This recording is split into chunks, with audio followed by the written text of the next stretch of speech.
प्यारे बहनों और भाइयों, मेरा नमस्कार स्वीकारो। देखिए, आज का हमारा जो विषय रहेगा वो ये रहेगा कि हमारा निज स्वरूप क्या है।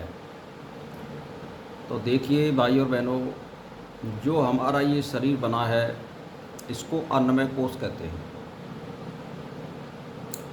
ये अन्न से ही बनता है, यानी खाने पीने से। और जो ये आवरण है अन्न पर ही जीवित रहता है ये।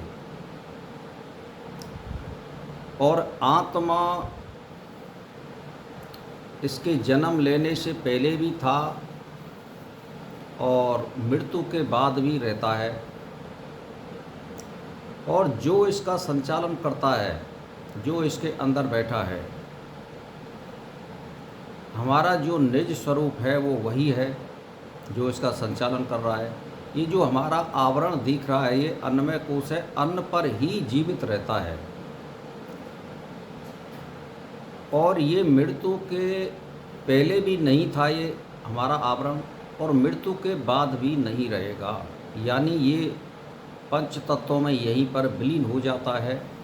तो ये बिगना इस आवरण के ही जाता है, और फिर जब आता है उत्पन्न होने के लिए गर्भ में, तब भी ये बिना इस आवरण के जो ये दिख रहा है इसके आता है। तो अब हमारा जो निज, जिसको पुरुष कहते हैं, जिसको मनुष्य कहते हैं, वो कौन है? वो हमारा निज स्वरूप हमारी आत्मा है, जो इस शरीर का संचालन करती है। आपको ये समझ लेना है और यही जानना है। इस 5 तत्वों वाले जो शरीर जो होता है ये अलग होता है, और जो हमारी आत्मा होती है 5 तत्वों से परे होती है।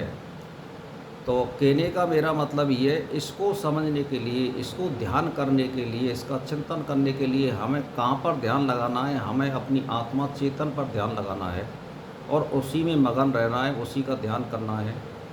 तो यदि मान के चलिए आप राम, कृष्ण, हनुमान, ये प्रारंभिक अवस्था में इनका ध्यान और चिंतन किया जाता है। जब 10-20 साल आपको अभ्यास करते करते ये हो जाता है कि भाई जब तक आप अपनी आत्मा को नहीं जानोगे, तो अपनी आत्मा को नहीं जानोगे, इसका उद्धार नहीं करोगे, तो फिर मुक्ति कैसे होगी? तो मेरा कहने का मतलब ये है, अपने स्वरूप को जानना बहुत ज़रूरी होता है। और जब स्वरूप को जानोगे तभी हमारी मुक्ति संभव है और हमारी आत्मा का उद्धार संभव है। हमें राम, कृष्ण और हनुमान महादेव का भजन करने से हमें सहायता मिलती है और भक्ति भाव बढ़ता है। आदमी अष्टांग योग का पालन करता है। तो जब मान के चलिए कोई आदमी वकालत कर रहा है तो पहले छोटे कोर्ट में करेगा, फिर जो है जिला स्तर पर करेगा, फिर राज्य स्तर पर करेगा, फिर जो है सर्वोच्च न्यायालय में पहुंच जाता है। तो इसी तरह इसमें एक श्रेणी होती है।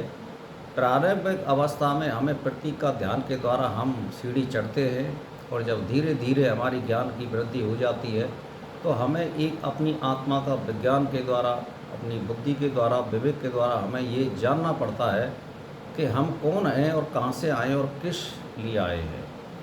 तो हमें अपने उस आत्मा को जानना है जो हमारे इस शरीर का संचालन करती है, और वो सारे प्राणियों में एक ही तत्व है, चेतन, दूसरा नहीं है। तो इसको जानने का जो विज्ञान है वो वेदांत है,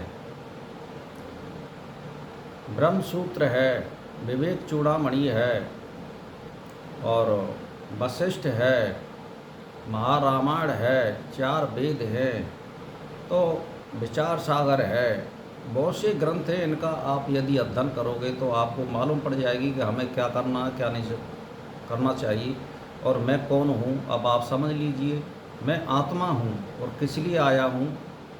आत्मा का उद्धार करने के लिए। नदी का रूप लेकर के मैं समुद्र में मिलूँ, इसी प्रकार जीव इस जन्म में आता है मनुष्य में, और मुझे मुक्ति करने के लिए आता है और मैं उस चेतन ब्रह्म में मिल जाऊं, जिससे मेरा नदी नाम मिट जाए। यही उद्देश्य होता है इस जीवन का। और ये फिर एक लंबी अवस्था के बाद फिर इसको जन्म मिलता है, तो ये एक रूटीन होता है। एक कहने का मतलब ये एक तरीका होता है भजन करने का। और यदि आप वहीं पड़े रहोगे ना, वहीं की वहीं, तो आपको कुछ मिलने वाला नहीं है। अब मैं ये नहीं कह सकता यूट्यूब पर क्या क्या बताए जा रहे हैं, इसमें आपको असत्य के सिवा कुछ नहीं मिलेगा। ये आपको बहका रहे हैं और गलत मार्ग पर ले जा रहे हैं। हाँ, जिनकी प्रारंभिक अवस्था है वहाँ आपको सहायता मिल सकती है, यदि उच्च कोटि के आप साधक हैं और यदि जुक्ति मुक्ति का मार्ग अपना रहे हैं, तो आपको वेदांत में ही आना पड़ेगा और सत्य को जानना पड़ेगा, तभी आपकी आत्मा का उद्धार होगा। यदि आप अपनी आत्मा को नहीं जानोगे, आप कितना भी तप कर लीजिए, कितना भी योग कर लीजिए, कितना भी गुरु के सानिध्य में रह लीजिए, कितना भी ग्रंथ पढ़ लीजिए, आपकी मुक्ति संभव नहीं है। तो ये सब बेकार है। तो भाई और बहनों, बस ये आज का जो विषय था मेरा वो यही है। आत्मा का निज स्वरूप जो होता है वो आत्मा है, जो अजर अमर है, वो कभी मृत्यु को प्राप्त नहीं होती है। वो है हमारा मनुष्य तत्व, पुरुष तत्व और मानव और मनुष्य। आप समझ लीजिए, जो ये दिख रहा है ये तो ये अन्नमय कोश है, ये बिगड़ जाता है और बन जाता है।